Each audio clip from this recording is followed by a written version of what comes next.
কাঁপছে কলকাতা। বহুতল বিপর্যয়ে বাড়ি ভাঙার আওয়াজ যেমন আসছে কানে, তেমনই আসছে মধ্যবিত্তের সর্বস্ব খোয়ানোর আর্তনাদ। ঘটনাস্থল ক্রিস্টোফার রোড। আগামী ৩রা ফেব্রুয়ারি বাড়ি ভাঙার কথা থাকলেও বৃহস্পতিবার হঠাৎই বাড়ি ভাঙার সরঞ্জাম লোকবল সমেত হাজির পুরসভা। নিরাপত্তা রক্ষার্থে কলকাতা পুলিশ। যে বাড়িতে গৃহপ্রবেশ পর্যন্ত হয়ে ওঠেনি এখনও, সেই বাড়ি নিমেষে ভাঙার সিদ্ধান্ত কিভাবে? নোটিশ কোথায়? পুনর্বাসনের বিকল্প ব্যবস্থাই বা কোথায়? রাগে ক্ষোভে খড়কুটো আঁকড়ে থাকার মতো বিল্ডিংয়ে ঢোকার গেট আঁকড়ে থাকেন আবাসিকেরা।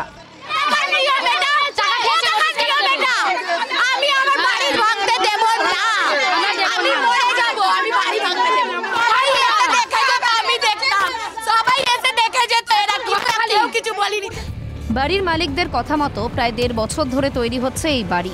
নিয়ম মাফিক পুলিশের যাতায়াতও লক্ষ্য করা গিয়েছে। প্রশ্ন ওঠে, বিল্ডিং যদি অবৈধই হয়, প্রশাসনের অনুমতি ছাড়া এত বড় কাজে এগুলো কিভাবে প্রমোটার? নেপথ্যে টাকার লেনদেন। তাদের বক্তব্য যে ১.৫ বছর ধরে একটা বাড়ি নির্মাণ হচ্ছে, সেখানে কাউন্সিলর কি জানে না যেখানে ইল্লিগাল বাড়ি তৈরি হচ্ছে?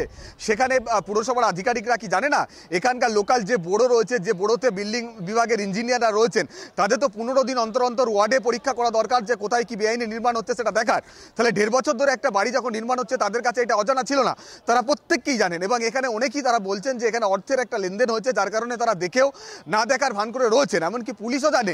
আমরা কেউ চাই না ভাঙা হোক, কেউ চাই না ভাঙা হবে। দাম দিক, ওদেরকে দাম দিক, ওদেরকে দাম দিক।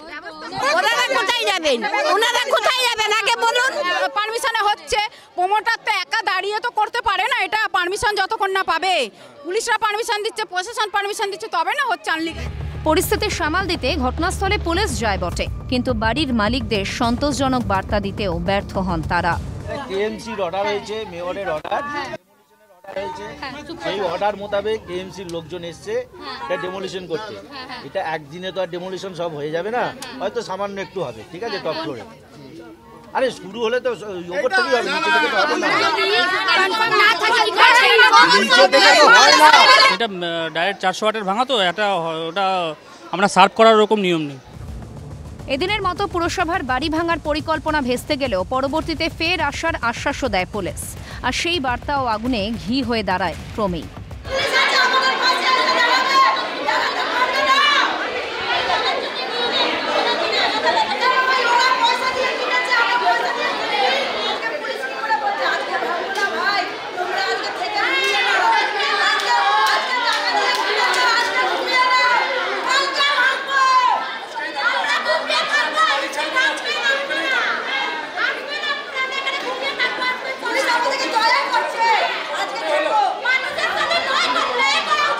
ছাড়বো না, বাড়িতেই থাকবো, এখানে খাবো, এখানে থাকবো, এখানে বিল্ডিং এর জন্য যখন মেয়র আসতে পারে, এসে বলতে পারে আমি ব্যবস্থা করব, ওখানে ৪ থেকে ৫টা ফ্যামিলি, এখানে কেন আসছে না মেয়র?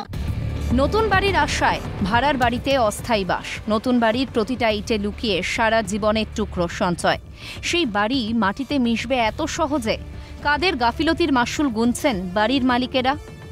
ক্যামেরায় নিখিল দাসের সঙ্গে মফিজুল ইসলামের রিপোর্ট, ক্যালকাটা নিউজ।